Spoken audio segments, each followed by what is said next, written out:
Hi, Tom from bkmnutrition.com, and today I want to talk about the essentials for building muscle, the 4 or 5 things that you have to have in place in order to build muscle productively, consistently, and also to give you an idea about maybe some of the things that you don't need to be thinking about right at the start. Now, I've been a bodybuilder since I was 17. At the time of filming this video, I'm 40. So I've had 23 years of experience in the gym, training myself, over 10 years training clients, over 10 years competing as a bodybuilder.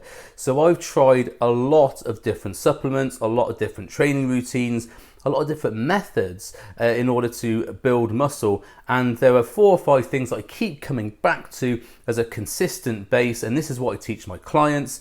This is what I use week in, week out for my own training. Although I'm not competing anymore, I still like to lift. I still like to pursue the training system of a bodybuilder in order to keep in shape. So I'm continually adapting what I'm doing, although I still have this basis that I work on. So I want to give you an idea about how to build muscle consistently and also effectively. So the first thing you need to think about is you always need to be training to failure. Now, when people hear this, they tend to think, oh, does that mean that every set I need to go to failure? No, it doesn't mean that, because otherwise, if you're doing a warm-up set, you'd be doing like 40, 50 reps and just wasting muscle glycogen on that. You want to be taking your working sets to failure. So generally, as a rule, I will have between 3 and 4 sets of an exercise, and the last 2 are the ones I take to failure. So that's what I call my working sets. Now, it's really important if you're doing an exercise, say like bench press, squat, deadlift, whatever, you need to build up, because those are compound exercises which use a lot of different muscle groups and require a lot of energy to shift heavy weight. If you don't warm up with lighter weights and to get the movement of the exercise, you're probably going to end up with some sort of injury. Excuse me. So always when you're doing your exercises, maybe 1 to 2 warm-up sets depending on what you're doing, and then 2, maybe 3 working sets. Sometimes if I'm doing, say, like squats or deadlift or even barbell rows or something, I'll find as though I'll get 2 working sets out and I feel as though maybe there's a little bit more I can get out of, maybe if I drop the weight a little bit or maybe increase the weight, take a little bit more rest. And I surprise myself, maybe I'm stronger on one day than I thought, so I extend another set. So you've got to think about when you're training, always don't think rigidly about, oh, my system says I must do 5 sets of 4 reps or something. If it's a case of you get to doing your 4th set or whatever, and you still think you've got another set in you, then you should do that set, because we're looking for training to failure. Now, training to failure stimulates an adaptation mechanism in the body, and you set certain signals that come from your DNA that go to your muscles and say, right, let's build more muscle so that we can then handle that weight next time. Now, there is a difference between building strength and muscle growth. So people who are very strong tend not to be bodybuilder looking like, although they are very big.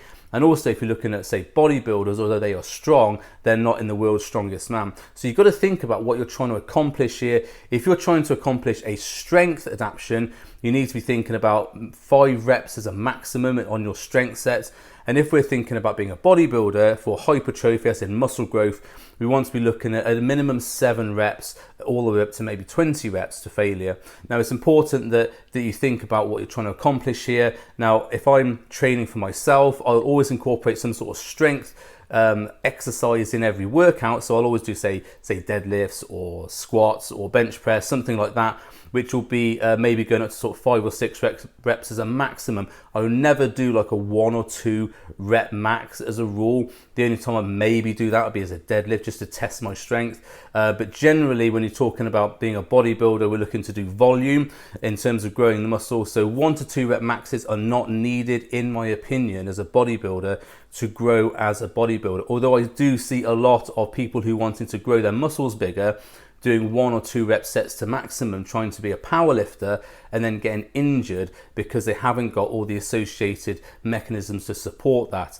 So always be aware of what you're trying to accomplish. I talk about muscle building and muscle growth in my videos. I'm not a power lifter. I'm not involved in that sport, and I don't consider myself a strength coach, so I don't talk about that. I talk about bodybuilding. So if you want bodybuilding, I would say minimum 5 reps, all up to maybe 20 for volume, and always take the last 2 sets to failure. Your working sets, take them to failure with proper form. So I'm not talking about cheating the weight up. Make sure you get the proper form, because you're trying to target the muscle. It's not about shifting the weight.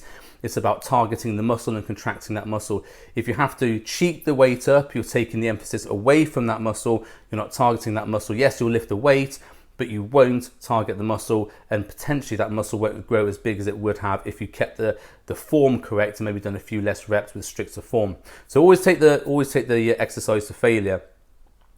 You must eat enough protein. So this is one of the main things I find with new clients coming on, and it's quite common that they are eating food in order to sort of fuel their workouts, but when you look at what they're eating, they're not eating enough protein. Now you need to have, I would say, between 1.8 grams to 2.5 grams per kilo of body weight in order to gain muscle optimally. That's what's been researched, and is where most performance nutritionists, I'm a performance nutritionist by trade, where they come down in terms of protein targets for their clients. Now, if we're talking about muscle gain and calories aren't an issue, as in you're gaining on a gain phase, I would go for a minimum 2.5 grams per kilo, because going more on protein does not impact your health negatively, doesn't impact your kidneys or your liver or any of that rubbish that people say, unless of course you have an underlying kidney disease, and then you should be talking to your doctor before that. But for a normal healthy person, they can tolerate a lot of protein. There's been studies done on 4 grams per kilo of protein, which is a lot. I know a lot of pro bodybuilders who I personally know are in the region of a minimum 3 to 5 grams per kilo of protein as a standard on their day. So aim for, if you're gaining, a minimum of 2.5 grams per kilo, and if you're on a diet or you're trying to lose a little bit of body fat while building muscle, 1.8 grams per kilo. What that means is if you are 100 kilos, you should be aiming for 180 grams of protein per day, or 250 grams of protein if you're on a gaining phase. Now that doesn't sound a lot, or maybe it does sound a lot. You can get that quite easily from 4 to 5 meals spaced out through the day, and a protein shake, say, post-workout. Now what I would stress here is that a lot of people, with the advent of protein bars and all the protein cookies and all this other stuff that's on the market, are counting that as part of their protein intake. Personally, I wouldn't count that. As a nutritionist, I'm not that fond of things like protein bars, protein cookies and the like, protein coffee, if you're one of the people who drinks that sort of stuff. That for me is not a proper protein source, although it might contain whey or whatever. And also be careful when you're looking at a protein bar, with say the 50 gram protein bars. A lot of those bars have protein in them, which is not good for muscle building. So you'll have things like collagen or soy or something like that, stuff that is an incomplete protein, which actually is not great for building muscle, but they advertise 50 grams of protein to get you to buy it. So never buy those bars as a view to getting your protein intake in the day. You want to get it from lean meats and veg, if you're a vegetarian, vegan sources if you're a vegan, but maybe you need to add some BCAAs to that, because leucine is important there. There's another video I've done on that. And then protein shakes and eggs and stuff like that, dairy. Those are the best protein sources you want to have, and that's what I would be counting towards your protein intake for the day. Don't count protein bars or protein cookies, that sort of stuff. I don't believe they are a good source of protein, even though they might say they might contain whey.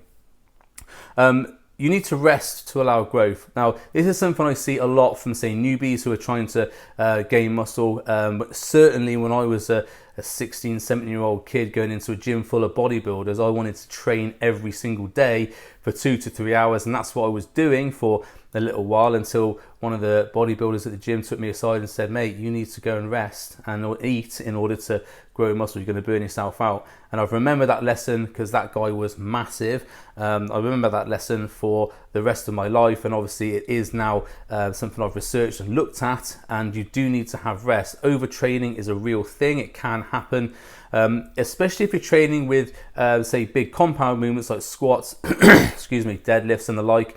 Those movements, although you might recover from them muscular wise, they do stress your central nervous system, and central nervous system can take up to 7 days to repair fully. And this is what some people don't consider. They might feel as though they're okay to go back in the gym and lift heavy again. What is actually happening is their central nervous system, sometimes called CNS, is being taxed, and what happens is they get an injury because the muscles, so the nervous system's not able to handle the heavy weight you're throwing at it. So I would say a maximum of 5 days a week training with weights. You can do cardio any days if you want to, but again, don't do too much cardio. 5 days a week, 5 days a week maximum for weights. And also try and have, I wouldn't do say 4 days straight in terms of weights, because again, you have to give your body time to recover. If you can, you need to be having a minimum of 6 hours sleep a night. The reason I don't say 8 is because I'm an entrepreneur. I own 2 businesses. I have a family. The chances of me getting 8 hours sleep a night are remote. I'm lucky if I have 5 to 6 hours sleep a night. So that's what I'm aiming for. So that's what I advise people. If you can get 8 hours, that's great. Try and get 8 hours sleep a night. I get by okay on 5 or 6. So if you can, aim for as much sleep as you can get, and also some downtime as well. Getting some hot baths in, some relaxing time, watching with your feet up, watching TV for a bit, because resting is where your body is going to really grow. When I'm not putting any demands on it, then you can think about repairing and recovering. The other thing you want to think about, and this is sort of linked into the resting, but also another key point, is that you want to stimulate, not annihilate. Now, this is something that Lee Haney said, a Mr. Olympia of, I think, 8 Mr. Olympias he won. He's very, very good, very big guy. And if you look at his training philosophy, now this was back in the 80s when there wasn't much science about in terms of manipulating sort of muscle protein synthesis and looking at your central nervous system, all that sort of stuff. And one of his mantras was, you stimulate, don't annihilate the muscle. Now, if you see, like, say, pro bodybuilders and stuff training, a lot of them train with intense force and action and explosive. A lot of it is put on for the camera as well, I should say. And a lot of them train to a very, very high level. And so a lot of people, when they're watching this, think, oh, that's how I have to train in order to build the maximum amount of muscle. Now, let's just put aside the fact that pro bodybuilders are obviously not natural athletes, they're assistant athletes, and I'm not discounting anybody who assists. I used to use drugs when I was competing myself, and it does put you at a higher level of recovery and also a higher level of muscle growth. So what I'm talking about here is potentially people who are natural talking, who aren't using performance enhancing drugs. But even if you are using any sort of performance enhancing drugs, you still need to give yourself time to rest. And if you're smashing the body into submission with every single workout, because a lot of people are talking about, oh, I'm going to go and destroy legs or whatever today. And that's how I used to train for a little while. And what I was finding is, although I was getting some incredible workouts, I wasn't actually growing that much. I was getting a bit stronger and a bit fuller, but I wasn't actually growing that much. It was only when I was sort of backing off slightly on the amount of heavy intensity I was doing on my legs and my arms and my back and that sort of thing, when I saw the maximum amount of growth coming. Now, in recent times, there's actually been an interesting study done which measured muscle protein synthesis as a response to exercise. And what they found is that bodybuilders, and it was done on bodybuilders, so it was relevant, bodybuilders who trained and totally annihilated their system. Yes, they produced muscle protein synthesis response, and they did that, but because they'd taxed their muscles so much and broken down their muscles so much, the muscle protein synthesis response, as in building muscle, actually was almost took up fully on repairing that muscle. There wasn't anything left, which is sort of a bad analogy, but it's the one that people might understand better. There wasn't actually anything left to build new muscle.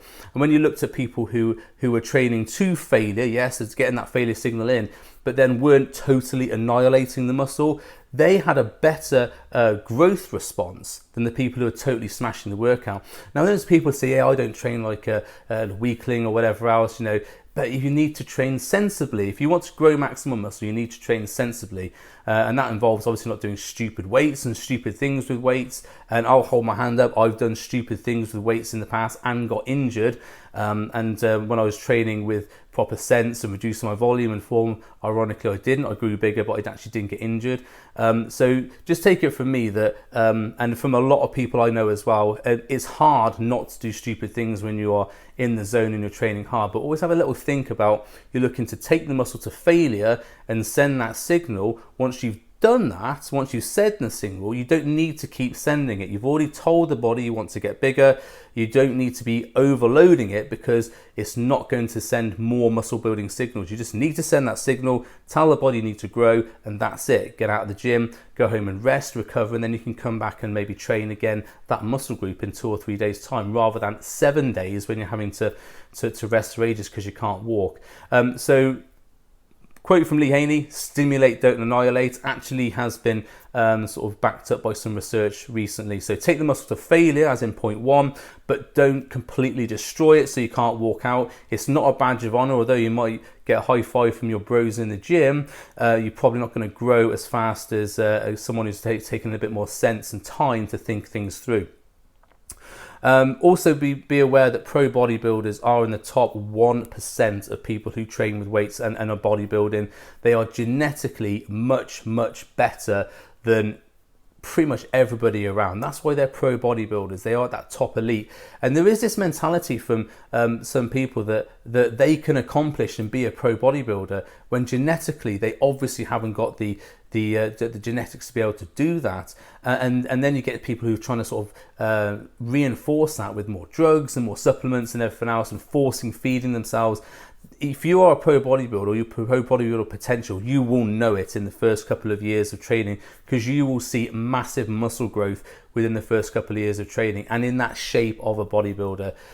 If you don't, and you just see some muscle coming on, you're probably in that 99% of people who can get a decent physique, but they're never going to be a pro bodybuilder. Be honest with yourself. Don't think if I train like Dorian Yates, or if I train like Ronnie Coleman, I'm going to become Dorian Yates or Ronnie Coleman. It just doesn't happen. And I've seen lots of people do that and try and emulate that and really mess themselves up by taking too many drugs, too many supplements, and overloading their body so they get loads of muscle tears. Hands up again. I've done stupid things with weights trying to be a pro bodybuilder and injured myself. So though I was a good amateur bodybuilder, I wasn't pro bodybuilder. And the last thing you need to think about is supplements are not a crutch. They're a cherry on top, but most people I've seen who have invested heavily in supplements are using it as generally a crutch. Same as what I was talking about just now with trying to maybe bypass their genetics by having too many drugs or supplements. They use it as a crutch to back up the fact that their training is not on point, their nutrition is not on point, and all they're trying to do is sort of supplement their way out of a hole here. Now, there are a couple of supplements that I would absolutely recommend pretty much everybody uses. The first one would be a whey protein shake, or if you're a vegan vegetarian, some sort of pea or soy type shake. Make sure it's got added leucine in though, because there generally tends to be low in leucine, those shakes.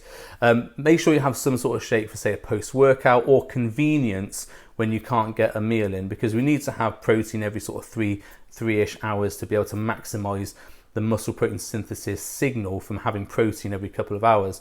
So whey protein or a vegan vegetarian alternative. Creatine, probably one of the most researched supplements, if not the most researched supplement in the world. Hundreds of thousands, I would guess, studies that have been done on it. It's a safe supplement. It won't impact your kidneys as long as you stick to the dose, about 5 grams per day. It enhances muscular strength. It can increase your muscular size through water retention.